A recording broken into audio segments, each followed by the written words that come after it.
ازيكم حبايبي عاملين ايه؟ كل سنة وانتم طيبين. شكرا لحبايبي الجميلة وشكرا لتعليقاتكم الجميلة اللي زيكم. طبعا انا راجعه لكم النهاردة مع فيديو جديد. عملت بقى معاكم ايه؟ المفرش الالوان ده. يعني عملت مفرش الوانات استر كده، يعني عندك خيط متبقي حتة صغيرة ممكن بتعملي بيها. لو عندك لون اورنج، لون اصفر، لون سيمون، لون اخضر، اي الوانات بتعمليها استر من غرز الجيراني دي. انا عملت ايه؟ مربع اهو. المربع دوت عملته دوت اسمه مفرش مربع. عايزة تكبري ممكن تعمليه بطانية بيبي. الغرزة دي بتبقى جميلة، غرزة الجيراني. عايزة تعمليها بطانية اعمليها. طبعا انا عملته مفرش كده شكله عجبني قوي، الواناته ايه رأيكم فيها؟ بصوا الالوان في منتهى الجمال. طبعا تبع ما انت عايزة الالوان. ده طبعا مربع. وعملت برضو واحد مدور عامل زي النجمة اهو. شايفين الشكل بتاعه؟ مفرش نجمة. ايه رأيكم فيه؟ طبعا برضو مدور. بصوا بقى، انا لما بتيجوا الصوف تعدلوه بصوا اكنه بتكووه كده، يعني بتدوسوا كده بايديكم تحسوا ان بيتكوي معانا. خلاص بصوا المنظر بتاعهم. ده مربع ودوت مدور. عملته على هيكل نجمة. ايه رأيكم؟ طبعا عشان وقت الفيديو معانا انا هعمل النهاردة بس ايه اللي هو النجمة دوت مفرش النجمة. هوريكم عملت له ايه. دايرة اهو. هو طبعا المفرش النجمة بيبقى دايرة، وبعد كده ايه بنوريكم اللي هو بيطلع بجسم المفرش دوت. انا عشان وقت الفيديو عملت ايه الدايرة الصغيرة دي. دلوقتي نشيل دول ونقول بسم الله الرحمن الرحيم. طبعا تبع بقى ايه اي الوانات عندك اعملي بيها. اي الوانات، حتت الوانات كده اعملي بيها. انا ايه هعمل اللون الابيض دوت اهو. السطر الجاي اهو. بصوا بقى من اسهل ما يمكن. خش في اي نص كده. طبعا دول غرزة السستونة. خش في اي نص من الغرزة كده السستونة. وهاتي الخيط بتاعك بالابرة كده اهو، واربطيها ربطة كده اهي. بصوا من اي حتة انت عايزة تخشي منها ادخلي منها.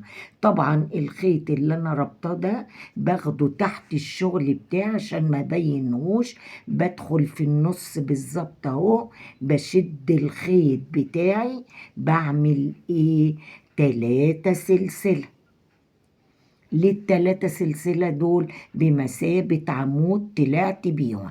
جوه برضو الفتحة دي هعمل تاني اهو.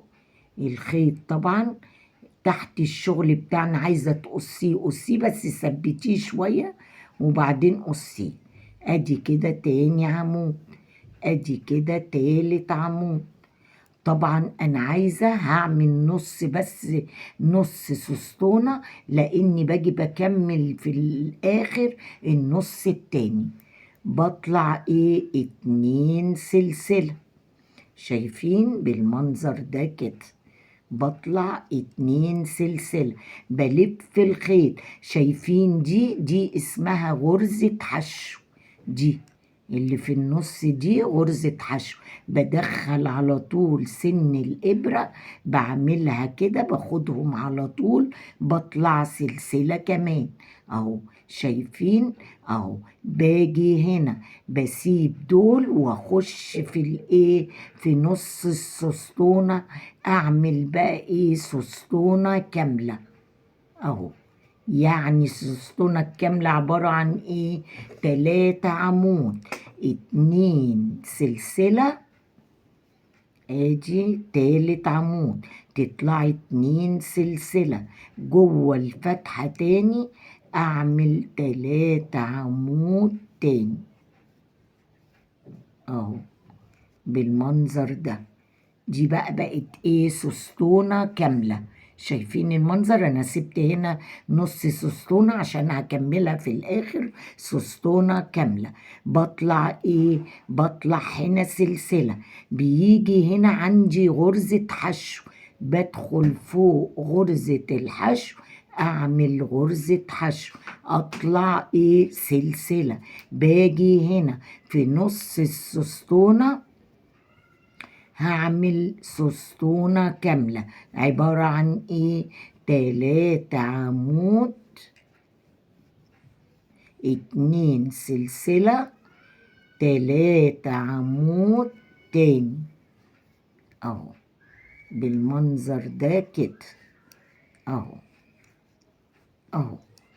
شايفين؟ بص الشكل بتاعها في منتهى الجمال ازاي. هيدينا في الاخر المفرش النجمة اللي انا وريتهولك ده اهو، هيبقى زي عبارة عن ده بالظبط.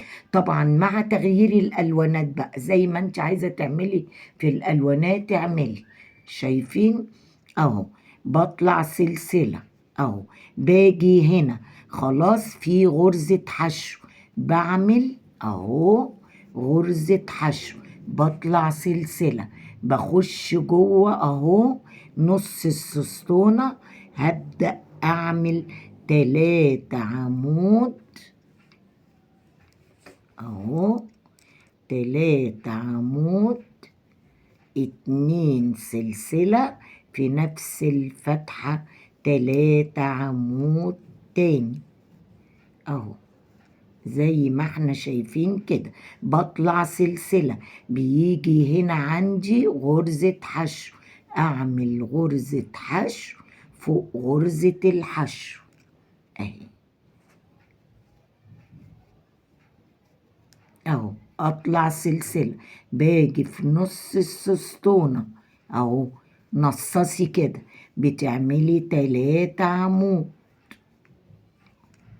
اهي، 2 سلسلة في نفس المكان، 3 عمود تاني اهو.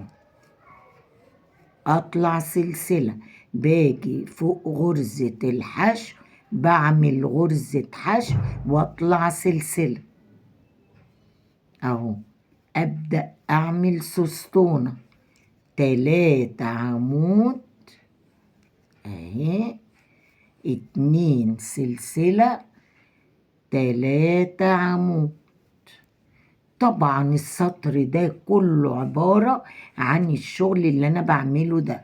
بطلع سلسلة، جاتلك هنا غرزة الحشو، نبدأ نعمل غرزة حشو، بطلع سلسلة، باجي في نص السستونة، بعمل 3 عمود، هوريكم المنظر دلوقتي، 2 سلسلة، 3 عمود تاني اهو اهو. شايفين بالمنظر ده كده اهو زي ما انا ماشية. طبعا بيكبر معانا، عايزة اعمل لكم السطر ده عشان هو كله عبارة عن كده. بطلع سلسلة، باجي هنا في غرزة حشو، بطلع فوقيها غرزة حشو، بعد غرزة الحشو سلسلة، بدخل في نص السستونة، اعمل 3 عمود، 2 سلسلة، 3 عمود تاني اهو بالمنظر ده. اعمل سلسلة، باجي هنا اهي في غرزة حشو، بعمل غرزة حشو فوقيها سلسلة. خدوا بالكم بقى من الشغل ده، انا كنت عاملة نص سستونة، هدخل جوه هنا برضو الفتحة واعمل ال3 الباقيين، 1 2 3، وما تنسيش السلسلتين بتوع السستونة وتقفلي اهو في اول عمود عشان تعتبر سستونة كاملة. بصوا يا رب بقى المنظر يكون باين معاكم. طبعا اهو بنمشي عادي خالص زي ما فهمتكم. سستونة بنعمل هنا سلسلة فوق غرزة الحشو، عادي غرزة حشو فوقيها سلسلة، بتخش تعملي سستونة كاملة لغاية ما يبقى بالمنظر الجميل بتاعنا دوت. وطبعا في الاخر دوت هوريكم الشكل عشان يطلع معاكم ايه غرزة النجمة دي طبعا في فيديو جديد تاني. شكرا ليكم وشكرا لاستماعكم، والسلام عليكم ورحمة الله وبركاته.